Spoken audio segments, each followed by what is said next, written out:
Hey everybody, Ketwolski here, checking in with another one of our hashtag Star Trek Discovery Discussions videos.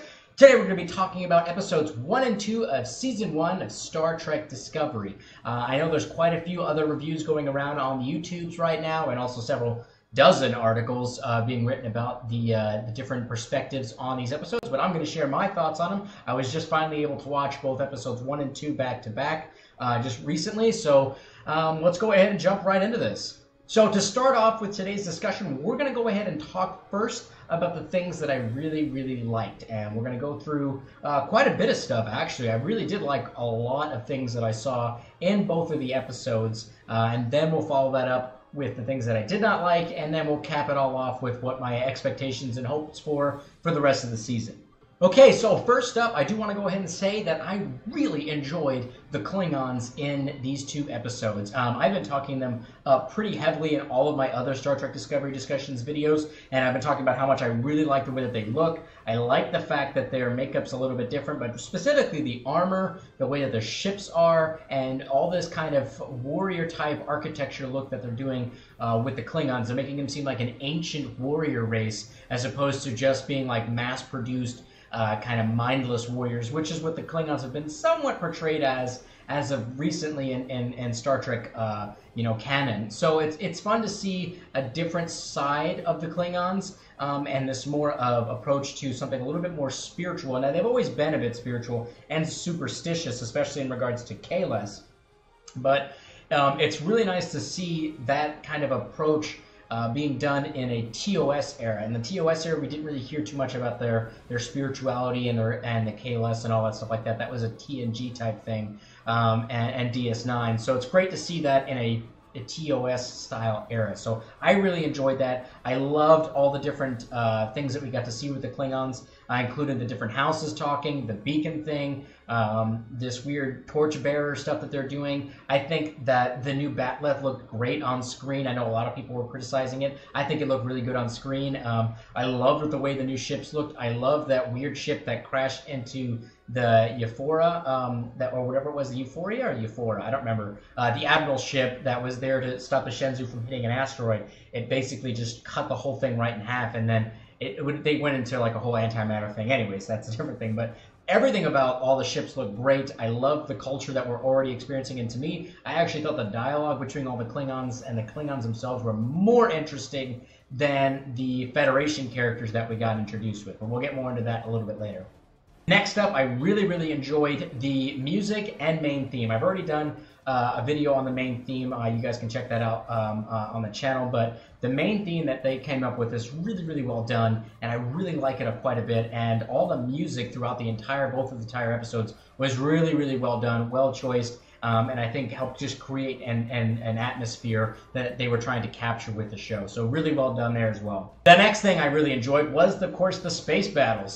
Space explosions are always great. Some explosions, there's nothing wrong with that. They definitely tried to build up a lot of tension between the Federation and the Klingons with this whole, like, Mexican standoff, in space type thing. But, they really did a great job with, I think, animating the different kinds of space battles. And like I said, I really enjoyed the visual there of the Euphoria getting ripped apart as a Klingon ship was driving straight through it. It's pretty cool. And all the other things that were going on with it, there was a sequence when one of the helmsmen was talking to Michael Burnham when she was in the brig, and then, I was like, okay, this scene's kind of weird. But then, there's a large explosion, and he gets sucked out into space, and she's just kind of stuck there because now the ship has this huge hull breach on it. I thought that was a really well thing done, and it was kind of a bait and switch. I thought they were going to have like a weird emotional moment where he was going to release her from the brig, and she was going to charge up there and save the day. But the fact that they quick cut an explosion into it and just had that guy get ripped into space really showed that they're willing to kind of take a couple chances with it. So I thought the space battles was really well done. I liked them quite a bit. The next thing I did really enjoy was the fact that the show felt Trek to me in a lot of ways. It kind of just felt, I think it was maybe some of the visuals, the words they were using, the sounds that were being used in the show, just felt Trek. It reminded me, it started to really juice my nostalgia. My nostalgia lobe started to flow, and everything seemed really interesting. And, in a sense of this is Trek, and it felt Trek to me in a lot of ways. So that was a really good thing that they did together. Even though it looks very, very different, it still had a feel for Trek to me, which is not an easy thing to do, especially when you're changing so many of the visual cues that you see in the show, from the uniform design, the ship design, the Klingons design, and all that stuff like that. But it still felt Trek. So that was really, really well done. I thought, props to the guys and gals who were there to focus on those attention to details that kind of helped shape the universe and root it into Trek. It felt like it was rooted into the Trek multiverse. I love saying that. Multiverse for me. Okay, so let's go ahead and jump into the things that I really, really didn't like. Number one, I thought the character dialogue, specifically the character dialogue between our Federation characters, was really clunky and a little cringy at times. It made me feel very, very uncomfortable. It just wasn't very good, especially the opening sequences when the captain and the first officer, they were both on this planet to, save some water well thing. The dialogue between the two characters was just a little bit weird. I don't know how many times we got reminded that, Michael Burnham had served on the ship for 7 years. I felt like I got reminded of that several times, which I thought was kind of strange. The dialogue between all the different crew members on the ship was just a little clunky for me, and I don't think that's a fault of the actors or even the directors or even the show as a whole. I think it was just kind of on the writers that the dialogue just felt a little weird, and I don't know if that was intentional because the dialogue's a little clunky in TOS, or if they're just not quite sure how to write this show yet. So that was really kind of weird. I didn't really like the dialogue between the characters on the Federation ship. The thing that I really absolutely hated was the actions that Michael Burnham took in regards to trying to, quote-unquote, attack the Klingons first. She contacted Sarek. In the episode, she contacted Sarek and said, hey, we're facing the Klingons. All this felt very, very rushed, by the way. It was a little kind of rushed, and it was weird because they were trying to build up a tension, like things were happening like very, very seriously. But then she's like, I'm gonna go down to my crew and contact my foster dad, and we're gonna have a little chat about whatever's going on. And then it was very strange. But anyways, so she contacts Sarek. They're talking about it. She goes back to the bridge and says, listen, Captain, I know this isn't Starfleet's normal MO, but we need to go ahead and attack the Klingons first, which is a ridiculous idea to begin with, because, they talk about how the Vulcans did that in order to bridge a dialogue between the Klingons and the Vulcans, but that's no way she could have possibly assumed that that was going to work in this scenario, because number one, the Federation is a completely different institution than just the Vulcans were, and there's just no way that it would have worked. So, quite right, the captain, played by Michelle Yeoh, she, tells her, listen, we're not doing that. That's craziness. That's a bad idea. And instead of just accepting that and actually following through, which, again, this doesn't make any sense, because at the beginning of episode 1, she's like, I think you're ready for the captain's chair. And then she's like, no, I don't think that you are, and you're making really bad decisions. So she basically tries to undermine the captain on the bridge in front of the entire bridge crew. So the captain pulls Michael Burnham into the ready room, which is, again, like a weird thing to do during this supposed crisis situation. And then she just Vulcan mind pinches her, or whatever it is. She gives her the Vulcan neck pinch. And Michael Burnham then tries to mutiny on the ship. It's so strange. And I just didn't understand why it was happening so quickly. It felt like, it just felt kind of forced. Like the drama felt a little forced to me. Because if she's this highly educated Vulcan human that Michael Burnham is, she's worked on the Shenzhou for 7 years, and she's trusted this captain up to this point, but now suddenly she's like, well, I'm just going to listen to Sarek, and you guys don't know what the fuck you're talking about. I'm just going to do whatever I got to do in order to save the crew, and you guys are just stupid.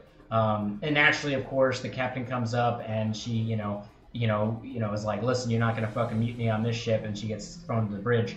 I just felt like that was like a really clunky way of trying to establish a rift between the two characters that ultimately didn't matter, because Michelle Yeoh died at the end of the fucking episode, which I fucking totally called like months ago. And it just created like a weird thing to put her in the brig, which was ultimately pointless because she just wound up on the bridge at the end anyways. It didn't, like, there was no reason to bring her into the brig. She didn't have like a profound epiphany when she was inside the brig.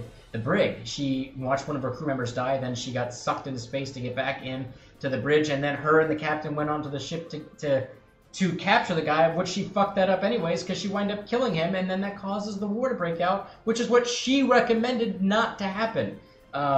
It's very strange. I don't know, the whole bridge thing and the whole, her doing the Vulcan pinch and causing all this drama. If that's the kind of drama that we're going to have between the characters, they need to make it a little bit more believable to me. Like, it felt very forced to separate Michael Burnham and Michelle Yeoh's characters for just a brief moments, which again ultimately led to no reason. There was no reason really for her to be separated because she just wound up like 25 minutes later in the episode. She just wound up back on the bridge and then they were reconciled and everything was all good. Anyways, and of course they ended the second episode, with her being stripped of rank and sentenced to life in prison, which is also ridiculous. But I mean, I don't know, that just doesn't really make any sense why she got such a huge punishment, especially since they're quoted having 8,192 or whatever casualties already in this war that's started with the Klingons that we saw for the preview for episode 3. So why they would take a now seasoned combat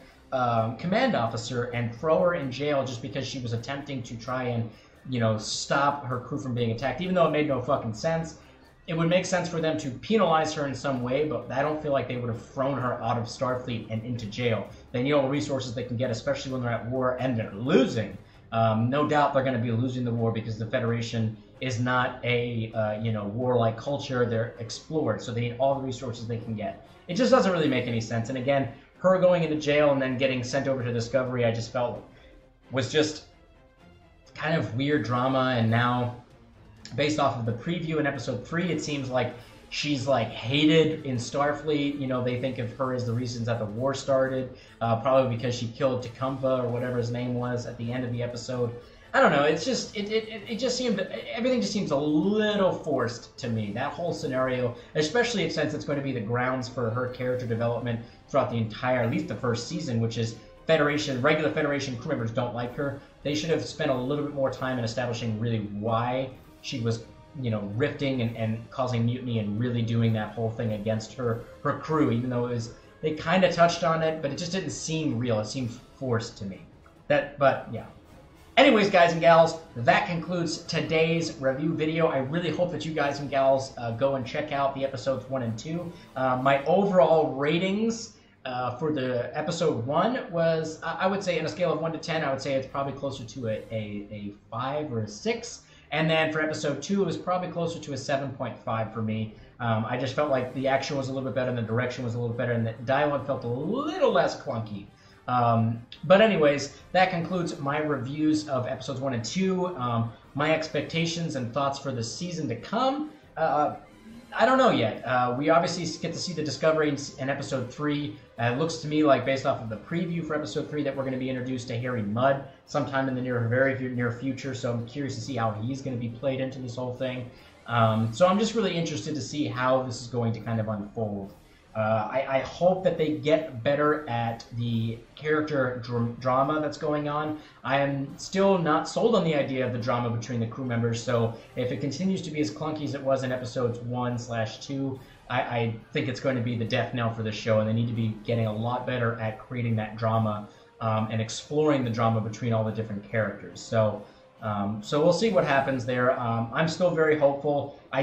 Ultimately, I didn't hate the first 2 episodes, but I wasn't in love with them or blown away by the first 2 episodes, which I think is, if you look around the other videos online, that seems to be kind of a general consensus. It was just all right. So we'll see what the rest of the season has in store for us.